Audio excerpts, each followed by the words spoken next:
Hey y'all, today I want to talk a bit about Magnolia Shorty. Her name was Renetta Lowe. She was born on September 30th, 1982, to Brenda Lowe and Raymond Fletcher. Her father was a keyboardist and singer who performed locally in New Orleans. She was raised in the Magnolia Projects by her mother, who kept her in the church. Renetta began writing raps in a notebook. She took after her father. Her family was supportive of her music. Her mother bought her a tape recorder to help her with her craft.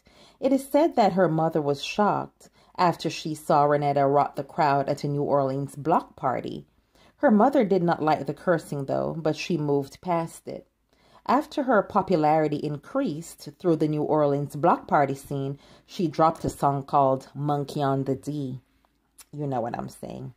Now her shows were so successful that she was approached by Ronald Slim Williams and Birdman. She received her nickname from Soulja Slim, also known as Magnolia Slim, because they both had grown up in the New Orleans Magnolia Projects. Cash Money Records signed Magnolia Shorty and officially released the song, and that song took off. She was the second woman signed to Cash Money Records. They also had Miss T.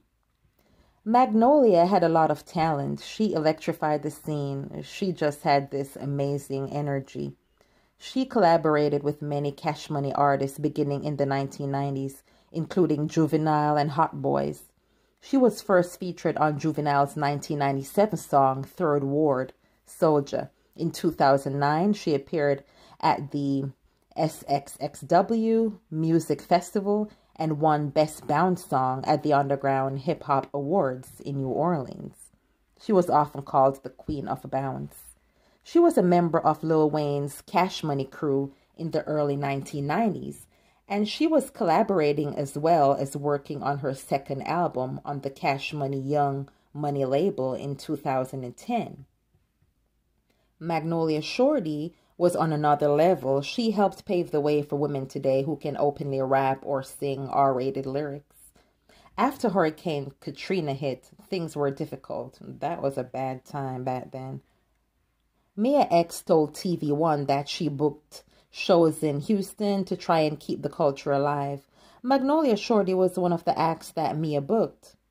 Her shows made New Orleans feel at home again. This also allowed her to develop a fan base throughout the South. Now, there were a number of people interested to learn about the industry. Jerome Hampton was one of them. He was also from the Magnolia Projects. He had recently gotten out of jail, and Magnolia Shorty took him under her wing.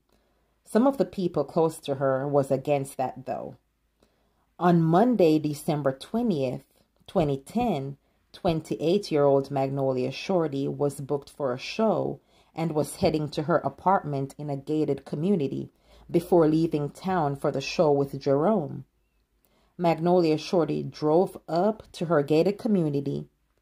The gate opens, she drives in, and another car drives in behind her, circles around her, and blocks her off.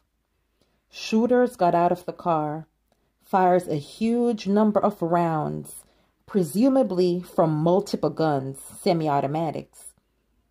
There was even speculation that someone could have stood on top of the car and continued to fire bullets into her body.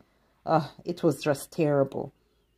Inside that vehicle were the bodies of 28-year-old Magnolia Shorty and 25-year-old Jerome Hampton. They were riddled with bullets, y'all. Magnolia Shorty was shot 26 times, people. 26 times.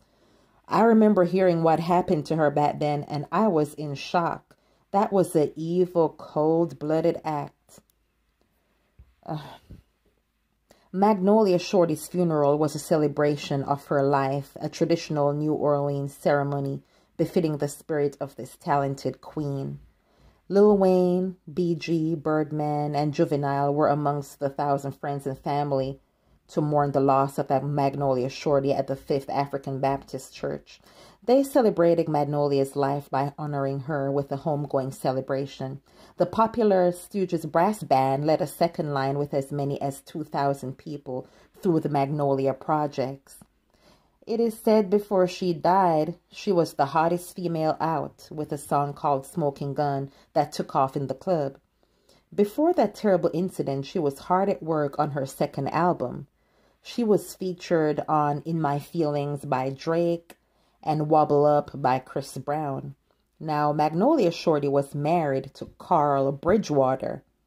And on Thursday, November 17th, 2011, just weeks before the 1-year anniversary of her death, he was murdered, shot to death.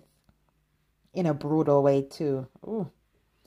I did read that in August 2014, a grand jury indicted 4 suspected gang members on murder charges in the killing of Magnolia Shorty, and a rival gang member.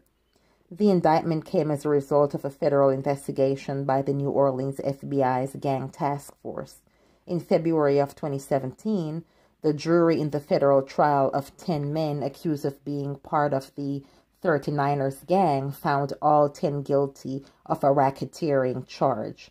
2 of the defendants were found guilty of the murder, McCoy Walker and Oni. Magnolia Shorty was a strong influence in bounce music. Her memory will continue to live on in those who knew and loved her, and to the ones who connected with her through her music. Rest in peace, Sister Shorty.